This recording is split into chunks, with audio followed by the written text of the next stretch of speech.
This video is sponsored by Card Kingdom. You can visit their store by using my referral link in the description below.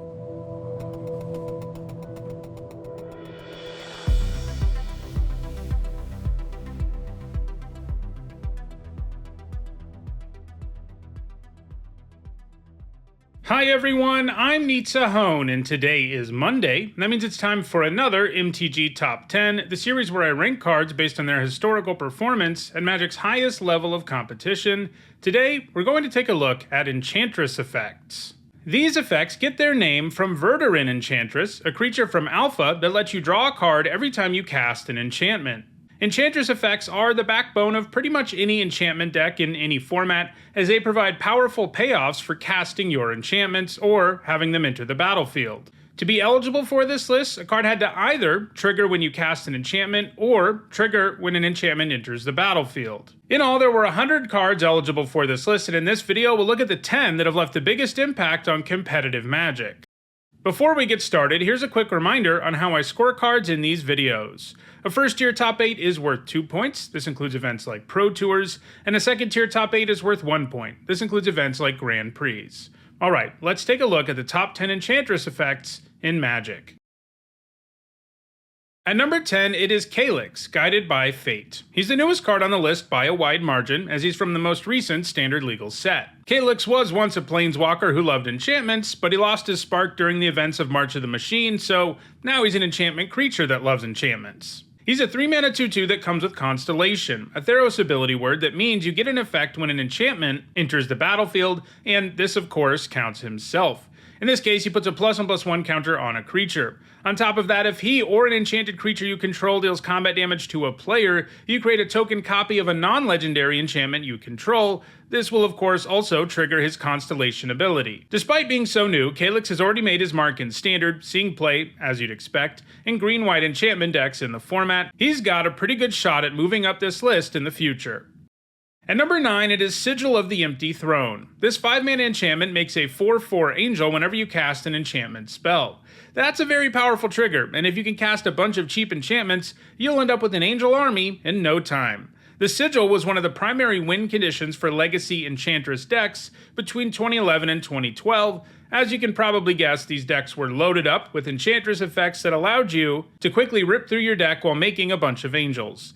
The Sigil doesn't have any points since 2012 though, and it's fairly unlikely to gain more points in the future. At number 8, it is Agent of Erebos. This 4-mana 2/2 comes with Constellation and exiles your opponent's graveyard anytime it or another enchantment enters the battlefield under your control. Obviously, this isn't the kind of enchantment payoff you need in your main deck, but having a repeatable way to exile graveyards can be pretty good in the right matchup. The Agent saw sideboard play in enchantment-heavy decks in both Block and Standard, where it was ironically a great way to combat Whip of Erebos decks, but it hasn't gained any points since rotating out of Standard. At number 7, it is Argothian Enchantress. This Urza's Saga Enchantress was a big upgrade over the original. She came with the same effect as Verduran Enchantress. You get to draw a card anytime you cast an enchantment, but she costs 1 mana less and comes with Shroud. Sure, you also get 1 less toughness, but that's an amazing trade-off. Shroud makes her incredibly difficult to deal with, and that's bad news for your opponent, because in a deck filled with enchantments, she is an absurd value engine. She is the eponymous Enchantress of Legacy Enchantress decks, and she also powered an extended Enchantress deck.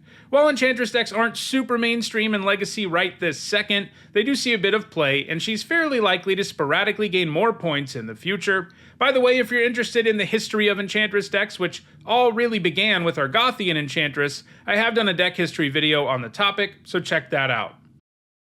At number 6, it is Kami of Transience. This 2-mana 2/2 with Trample gets a +1/+1 counter anytime you cast an enchantment spell. The enchantment payoffs don't end there though. If the Kami's in your graveyard at the beginning of your end step, you can return it to your hand if an enchantment was put into your graveyard from the battlefield that turn. This can grow incredibly quickly, and it's difficult to make it stay dead. This can be especially true if you slap an aura on it, because if your opponent kills the Kami when it's enchanted, that aura is going to go to the graveyard and you're always going to get the Kami back. The Kami has been played in Standard Runes decks, which do exactly that.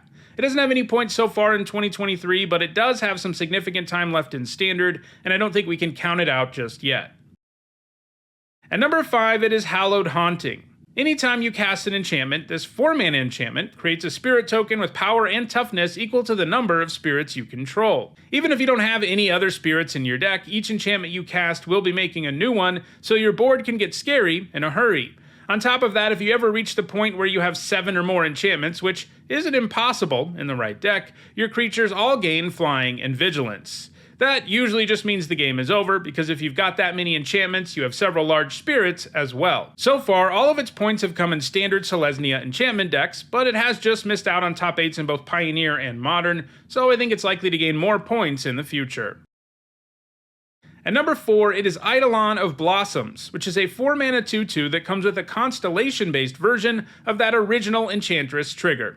Anytime it or another enchantment enters the battlefield, you get to draw a card. This means, at worst, the Eidolon is going to give you a 2-for-1, and if it's left in play, it can create insurmountable card advantage, just like our Gothian Enchantress.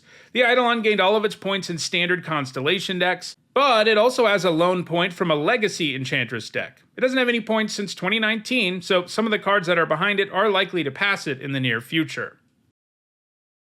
At number 3, it is Generous Visitor. This 1-mana 1/1 puts a +1/+1 counter on a creature whenever you cast an enchantment spell. The Visitor gives you an incredible return on your investment, as you often end up with half a dozen counters from this 1-drop. It has gained most of its points in standard enchantment aggro decks. It can really allow that deck to quickly run over its opponents, as casting multiple cheap enchantments in a turn is commonplace in the deck. It also has a single Pioneer top 8 that came in a Selesnya Auras deck. The Visitor is likely to keep gaining points going forward, and I think it's fairly likely that it will eventually claim the number 1 spot on this list. At number 2, it is Archon of Sun's Grace. This 4-mana 3/4 comes with flying and lifelink, and it has Constellation. It generates a 2/2 Flying Pegasus every time an enchantment enters the battlefield, and it also happens to give lifelink to all of those tokens. The Archon can quickly build this aerial army, and all of that lifelink often simply puts the game out of reach for your opponent. It saw play in a wide swath of decks while it was in Standard, but Yorion Control was its primary home. The Archon goes great alongside Yorion, because Yorion can blink a bunch of enchantments when it enters the battlefield, which will trigger Constellation several times. It also sees play in Pioneer Yorion decks, as well as Fires of Invention. It's likely to keep gaining points in Pioneer going forward, and at number 1, it's Doomwake Giant. This 5-mana 4/6 gives all of your opponent's creatures -1/-1 until end of turn, anytime it or another enchantment enters the battlefield. That's a really powerful effect. Not only can it just instantly kill a bunch of X1s, it can significantly weaken the opponent's board, giving you much better attacks on your turn, and if you can play multiple enchantments in a turn, the Giant can absolutely destroy your opponent. While it was in Standard, it was played where you'd expect, in Constellation decks. More recently, it's found its way into Legacy Enchantress decks. Legacy is a format featuring lots of powerful X1s. One of the peskier ones around is True Name Nemesis, which has protection from you, making it untargetable and unblockable, and Doomwake Giant's trigger is one of the best ways to deal with it. Doomwake Giant is likely to gain more points in the future, but it does feel like Archon of Sun's Grace and Generous Visitor are going to outpace it in the long run. So, those are the top 10 cards with Enchantress effects in Magic. If you're looking to gain a bunch of value by casting enchantments, check out the description, where you can find a direct Card Kingdom link for each card that appeared in the video.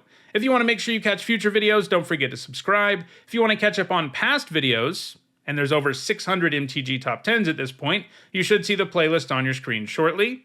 And if you want to go the extra mile in supporting me and the channel, you can do that by becoming a patron or a channel member. You can find ways to do those things in the description. Thanks for watching.